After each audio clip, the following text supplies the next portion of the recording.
Hello, it's Dips here, and I'm back again with the next video in my YouTube card making tutorial series. I'm going to show you how to make this filigree dress die cut card, which looks so impressive but is really quick and easy to make. This card features a Tonic Studios Verso die set, but you would be able to achieve a similar effect with any filigree die set where the outer cutting edge is a separate die from the inner detail die. I'll show you what I mean in a mo. I thought I'd demo this card as Mothering Sunday is just around the corner and it would make a gorgeous Mother's Day card layout. That said, I'm going to make this as a homemade birthday card, so it really is a versatile card design idea.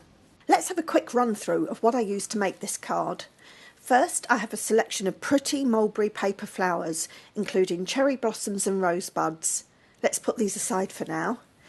Next, part of what makes this a really quick card to make is that I'm using these lovely images from a papercraft CD, and this one is Fabulous Fashions by Katie Sue Designs. I've also printed off a greeting to go inside the card. However, you could quite easily use ready-made toppers for an even quicker card, or you could stamp and colour your image and greeting if you prefer, whatever tickles your fancy. The only other cardstock that I need is my card base, an A4 sheet of brown textured card. I'm going to use these two die sets, and these are by Tonic Studios.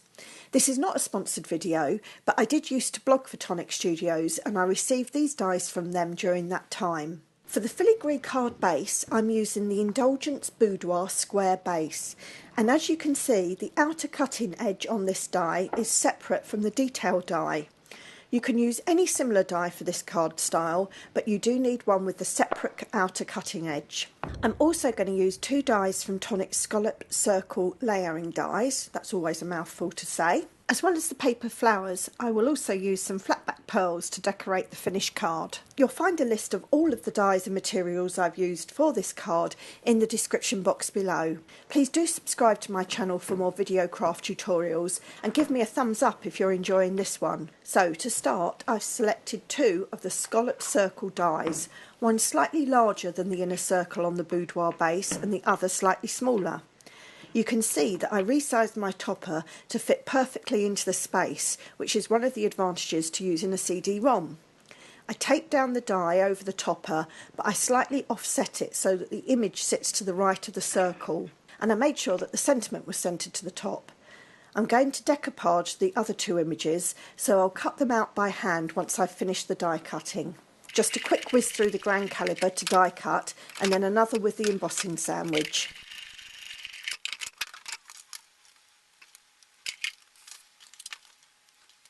And here's the two decoupage pieces which I've cut out using snips. All of these can now be set aside until a little later. Now let me show you how I made the filigree card base. I score my card in half, making sure that it's big enough for my base die. Then fold along the crease. I trim off the unwanted excess to square off the base. Apologies that my lens cap is waving away in the corner, I hope it's not distracting for you. Place the folded card blank onto the cutting mat and slot on the outer cutting edge, making sure that the folded edge sits below the die. Could you see? I double checked where the folded edge was, and then I made sure that it was butted up against the inside of the cutting edge. Take the die into place and pass it through your cutting machine using the standard cutting sandwich, and I like to do a double pass when I'm cutting through a double layer of card. I make sure that it has cut all the way through before removing the waste. Now slide this back onto the cutting mat. I remove the two bits of tape but leave the other two in place just whilst I position the inner die detail. Then I tape this down and remove the outer cutting die. Using the standard cutting sandwich again, I double pass it through the machine. Now I can see that it has not yet cut through the bottom layer, but without removing the die, I'm just going to check carefully whether it has cut the top layer, and I can see that it has. I remove all of the waste from this top layer and remove the die along with any pieces that are cleanly cut away from the bottom layer. Then I carefully resit the die into the bottom layer, slotting it into the already cut pieces to ensure that it is in exactly the same place as previously. It's hard to show this on the video, but you will be able to feel it slot into place when you do this yourself. Make sure that it's taped down so that it doesn't move about. Then place the base plate on top but slightly offset, ensuring that the existing cut top layer is not beneath it. Just like this, and feed this sandwich carefully through the die cutting machine. Everything should have now cut through, but you can always give it another pass if it hasn't. And here's the fully cut base. Doesn't it look fabulous? I want to raise my topper off the base with 3D foam, but as I want to make sure that none of the pads show through from behind the filigree detail, I have placed my pads onto the inner circle. I've also dabbed on a bit of wet glue so that I have some slip to work with when I position the topper. Right, I just check that I've got the card the right way up, and then I pop on the topper. I make sure it's centralised, then I add the decoupage dress. And I embellish this with a flat back pearl. I use the same flat back pearls to embellish the card base too.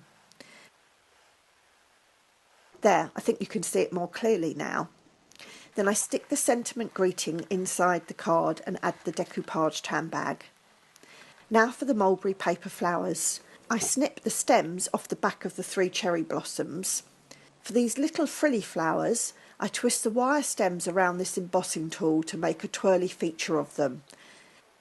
Then I stick the central blossom into place using some 3D gel glue on the back, but I check where the other flowers are going to go before sticking them into place with the glue too. Now I'm just going to let that all dry off. Let's take a look at my finished card, plus a quick peek inside too. If you've enjoyed this video, please do give it a thumbs up. I love cake decorating and sugar craft as well as card making and paper crafts, so please do subscribe to my channel for more video craft tutorials. You also might like to watch more of my crafting videos, like these. I'm absolutely thrilled when you take the time to comment and ask questions.